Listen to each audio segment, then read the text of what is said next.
Paolo Avellino, mas sweet kay Kim Cho off-cam.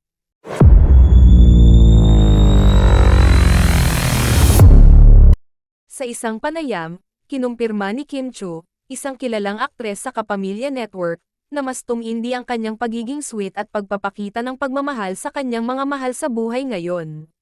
Sinabi niya na ibang-iba na raw ang kanyang pakikitungo ngayon kumpara sa mga nakaraang panahon. Ayon kay Kim Cho, napansin din ng mga taong malapit sa kanya na tila nag-iba ang kanyang mga pananaw at damdamin sa buhay. Mas naging bukas at mas ramdam na ang pagmamahal at pag-aalaga niya sa kanyang mga kaibigan at pamilya. Patuloy din siyang nagbibigay ng inspirasyon sa kanyang mga tagahanga sa pamamagitan ng pagpapakita ng kanyang tunay na kaligayahan sa kasalukuyan. Kabilang sa mga taong nakapansin sa positibong pagbabago sa kanyang personalidad ay ang kanyang mga kasamahan sa industriya tulad ni Paolo Avellino. Ayon sa ilan, napakalayo na ng kanilang mga itsura mula sa mga nauna nilang mga larawan, na nagpapakita umano ng kanilang tunay na kaligayahan at kasiyahan sa buhay. May mga nag-iisip din na posibleng mas tumindi pa ang kanilang ugnayan sa isa't isa kung tutuusin.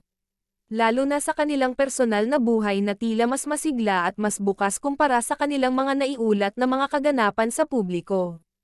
Isang pinagkakatiwalaang source ay nagbahagi rin na kung anuman ang kanilang ipinapakita sa harap ng kamera, mas lalo pa raw itong tumitindi kapag wala ng kamera sa paligid.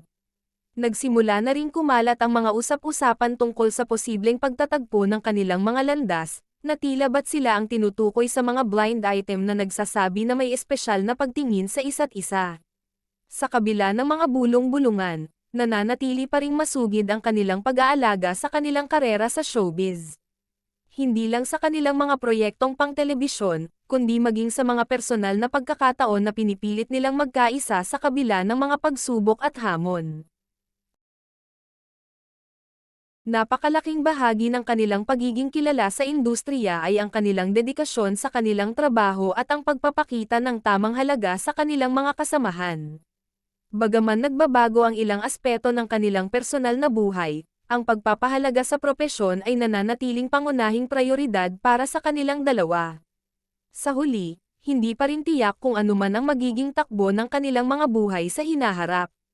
Ngunit sa ngayon, patuloy silang nagbibigay inspirasyon at nagpapakita ng positibong halimbawa sa kanilang mga tagahanga at sa industriya ng showbiz bilang mga indibidwal na nagmumula sa magkaibang landas ngunit nagkakaroon ng iisang layunin sa buhay.